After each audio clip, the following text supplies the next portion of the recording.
바다의 우유라고 불리는 굴은 단백질이 매우 풍부합니다. 단백질이 우유보다 2배 가량이나 높고 몸에 좋은 칼슘, 비타민 등도 굉장히 많다고 합니다.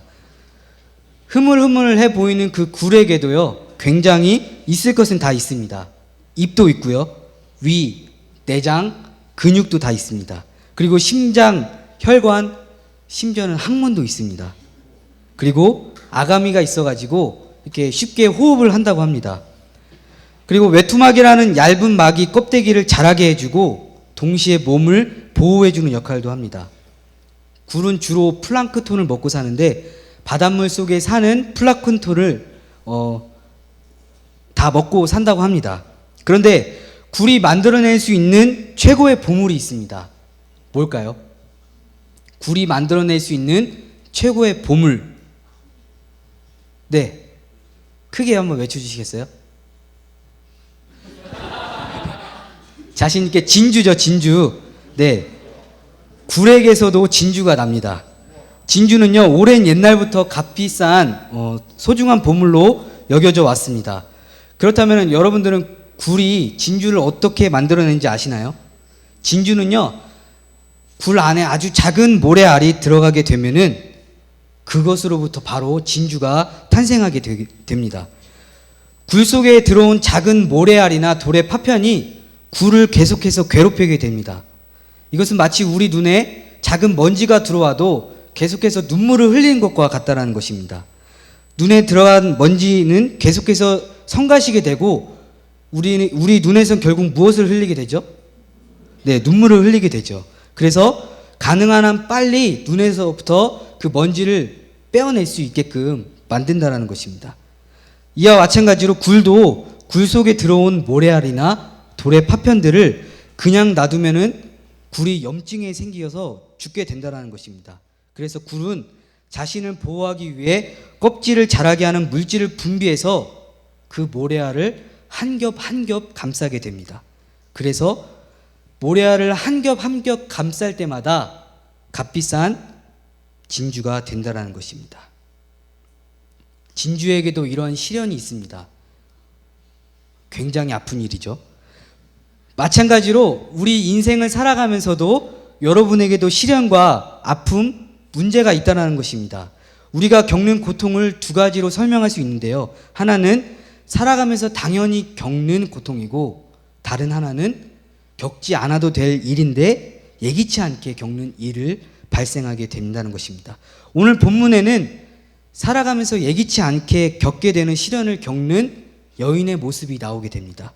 우리 말씀 1절과 2절을 같이 한번 다시 읽어보겠습니다. 시작.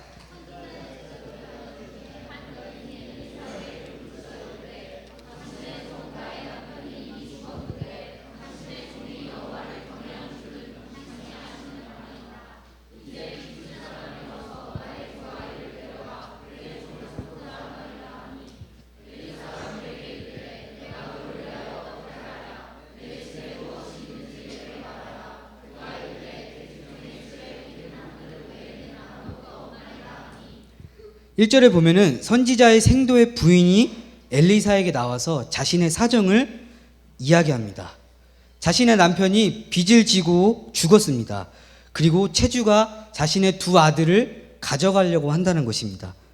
사실 이 여인에게 닥친 고난은 우리가 알 수 있듯이 굉장히 어려운 일입니다. 그런데 당연한 일이기도 합니다. 왜냐하면은 빚을 갚지 못할 경우 채무자는 그의 자녀를 6년간이나 종으로 삼을 수가 있었습니다. 이 여인에게는 가혹한 일이지만은 법적으로는 당연한 일이었습니다. 아무튼 죽은 선지자의 생도 부인은 예기치 않게 큰 위기를 만나게 되었다는 것입니다. 자신들이 진 빚 때문에 2 아들이 종으로 끌려가는 것을 보고 문제를 삼지 않는 부모는 아무도 없을 것입니다. 선지생도의 부인의 입장에서는 남편이 죽은 것도 굉장히 견디기 힘든 고통인데 거기에 사랑하는 마지막 2 아들을 끌려가게 되었으니 그녀는 아마 하늘이 무너지는 고통을 경험하게 되었을 것입니다. 사랑하는 예수나무 청년 여러분들, 이 상황을 보면서 여러분들은 어떤 생각을 하십니까? 오늘 여기에 나온 선지자의 생도는요, 하나님의 길을 걸어가는 사람들입니다. 하나님을 위하여 일생을 헌신한 사람들입니다. 그런데 이 선지생도는 빚을 졌습니다. 여러분, 빚을 졌다라는 이야기는 생활이 매우 궁핍했다라는 이야기입니다. 그 궁핍한 것을 넘어서 이름 모를 선지생도는 젊은 나이에 아내와 두 아이만 남겨놓고 생을 마감하게 됩니다. 어떤 것 때문에 죽게 되었는지는 알지 못하지만 우리가 본문을 통해서 알 수 있는 것은 굉장히 긴박한 상황이라는 것입니다. 사랑하는 두 아이들은 이제 체주의 집에 종으로 끌려가야 되는 상황입니다. 하나님의 일을 한다고 하는 사람이 졸지에 죽게 되고 그 남은 가정이 파탄이 되는 이 상황을 보면서 우리 믿는 사람들로서는 굉장히 이해하기 어려운 부분입니다. 여러분들은 아마 이러한 생각을 하고 있을 것입니다. 아니, 이 선지생도가 하나님의 일을 하는 사람임에도 불구하고 하나님께서는 왜 선지생도에게 책임을 지지 않는가? 아마 이런 생각들을 우리는 할 것입니다. 더군다나 1절에서 보아할 수 있듯이 이 선지생도는요, 하나님을 경외하는 사람이었습니다. 하나님을 그냥 믿는 사람이 아니라 엘리사도 알고 그의 아내인 과부도 그 사실을 굉장히 잘 알았다는 것입니다. 우리는 이 상황을 쉽사리 이해 못할 수도 있습니다. 하나님을 믿으면서도 하나님께서 우리를 충분하게 책임져 주실 수 있다고 믿지만은 때로는 그렇지 않다라는 것들을 우리가 굉장히 잘 알고 있습니다. 하나님을 믿고 따르기만 하면 고생 끝 행복 시작이라는 말을 굉장히 많이 들었을 것입니다. 그러나 믿는 우리들로서는 그렇지 않다라는 것을 분명히 또한 알고 있다라는 것입니다. 그렇다면 문제는 이것입니다. 하나님을 잘 믿는 상황에서도 문제는 일어난다는 것입니다. 동의하십니까? 그 문제에 대해서 오늘 이야기를 할 텐데요. 믿는 사람들에게도 분명히 문제는 일어나게 됩니다. 여기에 문제 없는 사람 있습니까? 아무도 없을 것입니다. 이런 말이 있습니다. 문제가 없는 사람은 없다. 문제가 없는 사람이야말로 문제가 있는 사람이다. 그렇습니다. 누구나 문제를 가지고 살아갑니다. 학생은 학생대로의 문제, 그리고 취업준비생은 취업준비생대로의 문제, 직장인은 또한 직장인대로의 문제를 가지고 살아간다는 것입니다. 그리고 또한 오늘 이 여인처럼 재정의 문제, 우리가 겪고 있는 재정의 문제, 여기 있는 저도 그리고 거기 계신 여러분들도 겪고 있는 재정의 문제, 너무나도 어려움이 많다라는 것입니다. 그런데 중요한 것은 하나님께서는 우리에게 닥친 이 문제를 결코 그냥 넘어가지 않으신다라는 것입니다. 절망스러운 상황에서도 고통당하는 우리를 아주 세심하고 세밀하게 돌보아 주신다라는 것입니다. 여러분께서도 신음하는 여러분들을 하나님께서 듣고 돌보아 주신다라는 것입니다. 시편 3편 4절에 이런 말씀이 있습니다. 내가 나의 목소리로 여호와께 부르짖으니 그의 성산에서 응답하시는도다. 하나님은 우리의 작은 신음에도 응답하시고 그 궁핍한 상황에서 건져내 주시는 분이십니다. 우리의 어려움을 도울 수 있도록 여러 동역자들을 붙여주신다라는 것입니다. 열왕기상 17장 1절에서부터 7절에 보면요, 아합 왕이라는 왕이 당시에 이스라엘을 다스리고 있었습니다. 굉장히 물질적으로는 풍요했습니다. 그러나 영적으로는 굉장히 피폐해져 갔습니다. 하나님의 말씀을 하나님의 말씀답게 여기지 않고 하나님의 말씀을 등한히 여기고 오히려 물질을 더 사랑했습니다. 그런 결과 하나님께서 사랑하시는 엘리야를 그릿 시냇가로 숨기십니다. 그럴 때 하나님께서 아침에는 무엇으로 먹이셨죠? 까마귀를 통해서 떡과 고기를 먹이시고 저녁에도 까마귀를 통해서 떡과 고기를 먹이셨습니다. 하나님께서는 궁핍한 상황에서 건져내 주신다라는 것입니다. 그리고 엘리야의 필요를 채워주셨습니다. 문제가 발생해도 여러 가지 방법을 통해서 하나님께서는 해결해 주신다라는 것입니다. 그렇다고 그냥 가만히 있으면 안 된다라는 것입니다. 오늘 과부처럼 신실한 동역자인 엘리사에게 찾아가서 부르짖었다라는 것입니다. 오늘 1절에 보면은 이 과부의 태도를 보아 알 수 있습니다. 부르짖었다라는 이야기입니다. 자신의 처지를 그냥 가만히 원망하고 가만히 있는 것이 아니라 어떻게 했다고요? 엘리사에게 찾아가서 부르짖었다라는 것입니다. 동일하게 우리에게도 이러한 문제가 있을 때마다 가만히 있어야 되겠습니까? 가만히 있어야 되겠습니까? 하나님 앞에 나와 부르짖음으로, 하나님 앞에 기도와 하나님께 부르짖음으로 우리가 외쳐야 된다는 것입니다. 왜 나에게 이런 고난이 왔는지, 왜 나에게 이런 슬픔이 왔는지 원망하면서 자책하면서 가만히 있는 것이 아니라 이 슬픔에서 벗어날 수 있는 힘을 달라고, 이 고난에서 이길 수 있는 힘을 달라고 하나님 앞에 기도하는 태도야말로 우리가 가져야 될 태도라는 것입니다. 우리 2절에서부터 6절 함께 같이 읽어보겠습니다. 함께 읽어봅니다. 시작.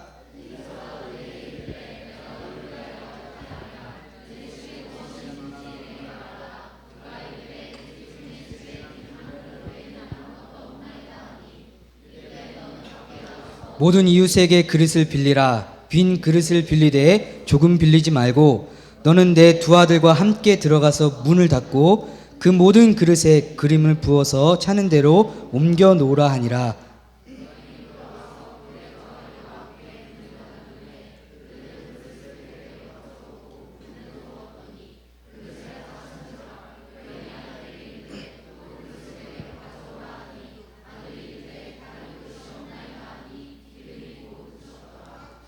문제가 발생했어요. 문제. 앞에 장에서 문제가 발생했습니다. 어떤 문제가 발생했습니까? 두 아들이 자신이 진 빚 때문에 끌려가게 되는 문제가 발생했어요.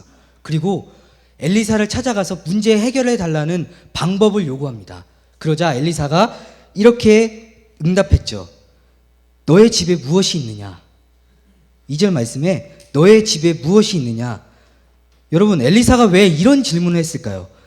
빚을 진 과부에게 그냥 빚을 해결해 주기만 하면 끝나는 것입니다.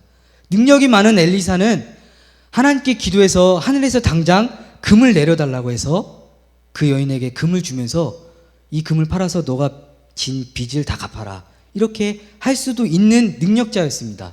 그런데 그렇게 하지 않고 엘리사는 이 여인에게 너의 집에 무엇이 있느냐라고 물어봅니다. 엘리사가 집에 남아있는 것을 통해 과부를 도와주려고 한 것은요, 하나님께서 자기 백성을 어떻게 도우시는지 그 사역의 방법을 눈으로 직접 보여주기를 원하셨던 것입니다. 과부가 가지고 있던 마지막의 재산은 기름 한 그릇이었습니다. 가진 것이 없어서 자식마저 종으로 끌려가야 할 처지에 놓인 여인의 집에 사실 무엇이 있겠습니까? 엘리사는 그런 과부에게 그 마지막 최소한의 재산인 기름 한 병을 가지고 문제를 해결해 주려고 합니다. 문제가 발생했습니다. 그리고 문제가 해결되는 이 방법, 문제 해결 방법은 밖에 나가서 모든 이웃에게 빈 그릇을 빌리라는 것입니다. 그런데 전제 조건이 하나 있습니다. 빈 그릇을 빌리는데 어떻게 하라고요? 3절 말씀 한번 같이 읽어보겠습니다. 3절 말씀 시작. 이르되 너는 밖에 나가서 모든 이웃에게 그릇을 빌리라. 빈 그릇을 빌리되 조금 빌리지 말고. 빈 그릇을 빌리되 어떻게 하라고요?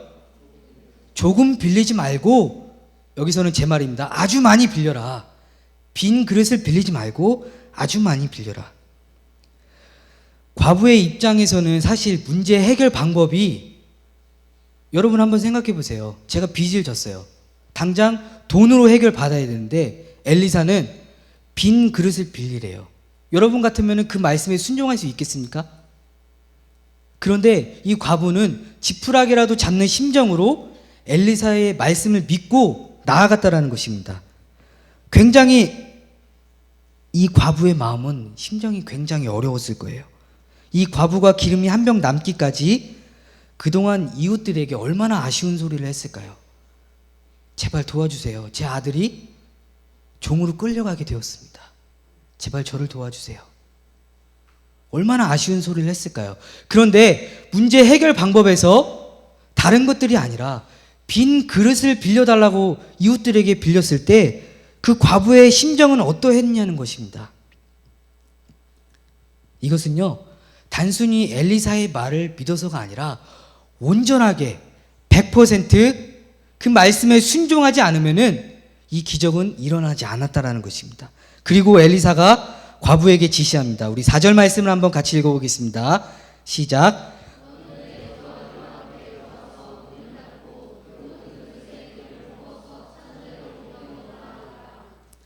과부는요, 두 아들과 함께 집으로 들어가서 문을 닫고 마지막으로 남은 기름 한 병을 빈 그릇에 쏟습니다. 가득 차면 아들에게 빈 그릇을 가져오라고 해서 또 붓습니다. 가득 차면 옆으로 옮겨놓고, 그리고 또 어떻게 하죠? 아들더러 빈 그릇을 갖고 오라 해서 또 채웁니다. 그렇게 채우고 하다 보니까는 기름이 뚝 떨어졌습니다. 그리고 과부가 하나님의 사람인 엘리사에게 나아가서 기적이 끝났다고 말을 합니다. 그리고 엘리사는 그 기름을 팔고 빚을 갚아 남은 것으로 두 아들과 생활하라고 그렇게 문제 해결이 됩니다. 여러분, 과부가 엘리사의 말에 순종하는 것을 보면서 우리가 얻을 수 있는 영적 원칙은 뭡니까? 하나님이 바로 우리에게 있는 것을 활용하여서 예상하지 못한 방법으로 채워주실 것이라는 것을 믿음으로 나아가야 된다는 것입니다. 여러분, 오병이어 사건을 보면요, 우리가 또 기억할 수 있어요. 많은 무리들이 예수님을 따라다니라 저녁이 되었죠. 그리고 제자들이 예수님께 이렇게 물었습니다. 예수님, 이 수많은 제자들이 예수님을 따라다니라 저녁을 못 먹었어요. 그래서 마을에 들어가서 좀 저녁을 먹여야 되겠습니다. 그러자 예수님께서는 그럴 필요가 없다라고 말씀하셨죠. 예수님께서 제자들에게 이렇게 말씀하셨어요. 너희가 먹을 것을 주라. 그런데 좀 황당한 이야기예요. 아니, 이렇게 많은 무리들을 어떻게 먹여야 되는 거지? 그래서 제자들이 예수님께 묻죠. 예수님, 200데나리온의 떡을 사서 그들에게 먹일까요? 여러분, 200데나리온의 떡의 양은요, 약 2천만 원치의 값이에요. 제자들에게 그만한 돈도 없고 사실 그렇게 할 여유도 없습니다. 그런데 예수님은 다시 말씀하시죠. 너희에게 떡 몇 개가 있는지 가서 보라. 오병이어 사건에 문제가 일어났어요. 문제가 발생했어요. 어떤 문제가 발생했죠? 제자들이 밥을 먹어야 되는데 밥을 먹지 못하는 문제가 발생했어요. 그런데 예수님께 다가가서 제자들이 묻자 문제 해결 방법은 굉장히 단순해요. 너희가 먹을 것을 주라. 그리고 너희 안에 무엇이 있는지 한번 살펴보라고 말씀하셨습니다.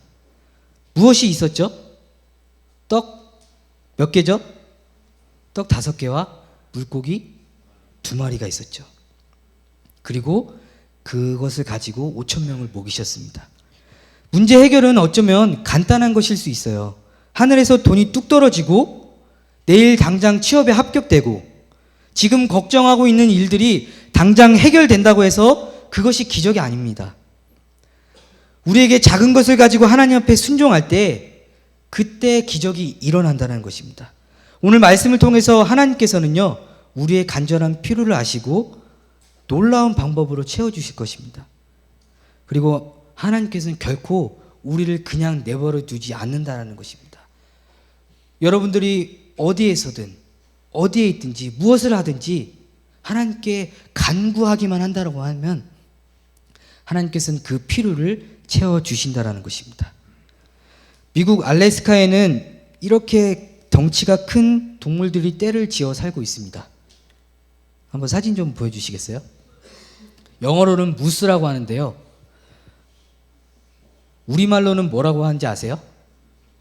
혹시 아시는 분 계신가요? 네, 말코 손바닥 사슴이라고 합니다.